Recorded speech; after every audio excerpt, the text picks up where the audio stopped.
ദൈവമെനിക്കനുകൂലം, അത് നന്നായി അറിയുന്നു ഞാൻ.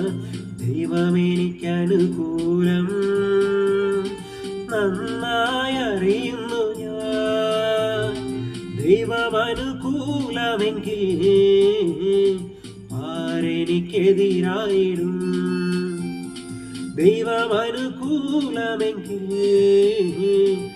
ആരെനിക്കെതിരായിടും? പരീക്ഷ എന്നെ ദൈവം അനുവദിച്ചാൽ പരിഹാരം എനിക്കായി കരുതിയിട്ടുണ്ട്. പരീക്ഷ എന്നെ ദൈവം അനുവദിച്ചാൽ പരിഹാരം എനിക്കായി കരുതിയിട്ടുണ്ട്. എന്തിനെന്ന് ചോദിക്കില്ല ഞാൻ, എന്റെ നന്മയ്ക്കായെന്നറിയുന്നു ഞാൻ.